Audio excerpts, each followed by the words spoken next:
My v BTL koukáme na AI jako skvělý nástroj, který když dáme do rukou schopným lidem, tak může dělat velké věci. My se snažíme pomáhat si v BTL jak v interních projektech, kde vlastně to vidíme jako nástroj, který může pomoct našim vývojářům výrazně zefektivnit jejich čas.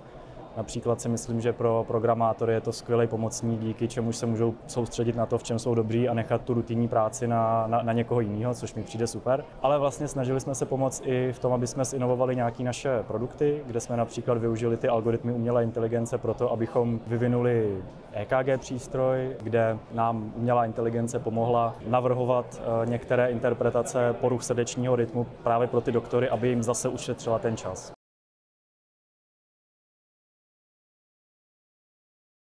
Myslím si, že Indie je a vždycky bude pro mě nějaká srdeční záležitost a myslím si, že to je země, která je plná obrovských extrémů, kdy na jedné straně máte regiony, kde životní úroveň hraničí s chudobou a na druhé straně máte regiony, kde se staví nejmodernější technologické centra, nejmodernější kliniky. Lidi, s kterými já pracuji v Indii, tak jak je znám, tak jsou velice ambiciozní, velice hladoví po úspěchu. Ta motivace je většinou hnaná tím, že chtějí vrátit své rodině to, že jim dala dar vzdělání, který v Indii není úplně běžný a levná věc. Takže právě tahle ta hladovost po úspěchu a úzký vztah k rodině je něco, co mně přijde hodně motivující. Indie je země, kde jsou pravděpodobně největší rozdíly a ty lidi mají rozdílnou životní úroveň, finanční úroveň, obrovský rozdíly kulturní, náboženství a stejně tak se obrovsky respektují. A to mně přijde extrémně motivující a přál bych se, aby to bylo motivující pro více lidí.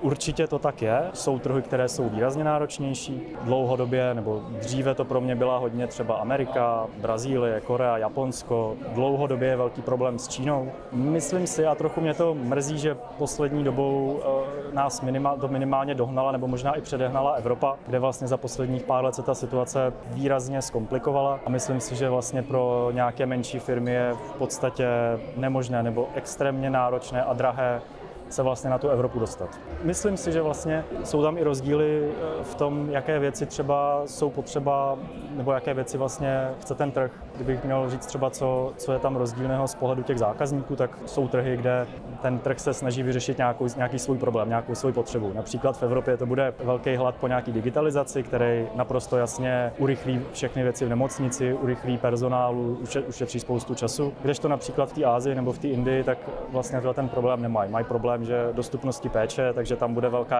velký hlad například po telemedicíně, která udělá dostupnější tu péči pro všechny regiony. Spoustu nějakých nápadů nebo nějakých inovací, které vzniklo, tak v minulosti vzniklo někde u piva, někde u kafe, někde vlastně v nějakých neformálních diskuzích na obědě. Nyní jsme se dostali vlastně do stavu, že ta firma je mnohem větší a už to asi nebude dělat úplně tímto způsobem. Je hrozně důležité pro takhle velkou firmu, aby vlastně tam vznikalo prostředí, který bude tohleto podporovat, který bude podporovat lidi v tom, aby byli otevření, aby se vlastně nebáli říkat svoje nápady.